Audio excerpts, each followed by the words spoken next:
days ago when you were training than it was to be competing tonight? Yeah, so I've seen like a fair number of people weighing in saying how dangerous it is, and I'm past the most dangerous part, knock on wood. Yes, because I trained for 10 days. Because the oddest thing is that I woke up with it, and we don't know exactly what caused it. Probably a number of factors. I got sick traveling back from London Diamond League. When I got home, I lost my sense of smell, so possibly COVID.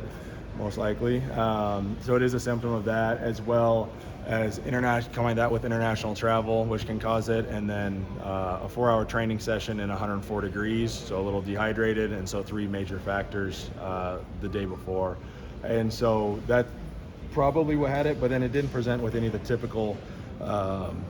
typical symptoms: no swelling, no redness, no heat, no throbbing. So it was diagnosed, and I agreed completely with it as a calf strain, possible slight tear. And so it's after 10 days of being relatively unresponsive to any treatments, my PT was like, man, I don't like the way that this looks. It's not sitting right with me. I want to get a Doppler before you travel. So the day before I was supposed to travel, Doppler showed 2 distal blood clots in the lower leg.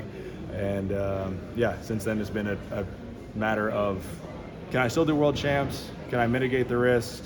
What medication can we be on and still compete, still perform relatively well, and safely travel to and from Budapest? What was the risk of going out there? At this point, the biggest risk was getting here. That was really the biggest risk. The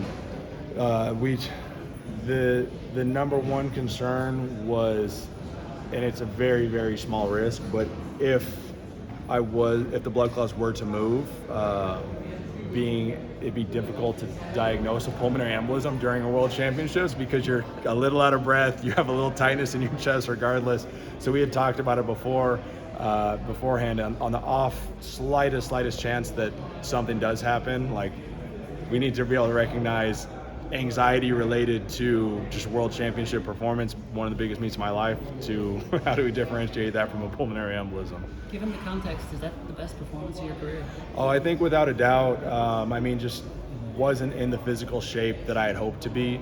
I think the performance that I had was a testament to the physical shape and preparation that I had, to still throw that with kind of a 20 days of pretty terrible limitations. I think tonight was the best performance that I've ever had, for sure. So I'm definitely just happy to be here, but also proud of overcoming the most adversity I've had in terms of a major championship. Would you ever said that you wouldn't want to do it? What's that? Would you have ever at any point would you have said that I don't want to do this, I don't want to take the risk? There was. If the clots had been higher, it would have definitely. They're very relatively distal, and so if you're gonna have blood clots and travel, they're in the safest place they can be. If the risks had been higher, there's a point that you have to say, it's not worth risking your life for it. And if I didn't have the faith in my medical team that I've been able to have, that would have been a limiting factor as well. When the last throw left your hand, did you think it was a world record, and how much farther do you think it would have gone if you had a proper build-up? Yeah, it's difficult to say how far I think it could have gone. When it left my hand, I thought it might be. It was definitely a better technical execution than my world record at UCLA. Just didn't have the power output out of the body today, and then combine that with an AM qualifying that was delayed and pushed up close. It was as close to a perfect throw as I've had. I think it would have been, if I had to throw a number out, I'd say I was missing 30 centimeters today at least. So has me excited for the future, knowing that there's more there. So you think that you can get to 24 meters? I think 24 meters is possible. So many factors come into it. I had the technical side of it today, maybe. Now we just need the physical preparation to hold together. But you're always chasing that perfect throw, and there's always something you could have done a little bit better, prepared a little better for. So all things considered, I threw the farthest today that I possibly could have. What's the secret to performing when it comes? it's the biggest thing I tell athletes is that you win the championship months in advance. Really, it's all the preparation that goes into it, and you can still lose a championship the night before. So it's a combination of having that long-term preparation and that short-term focus and execution.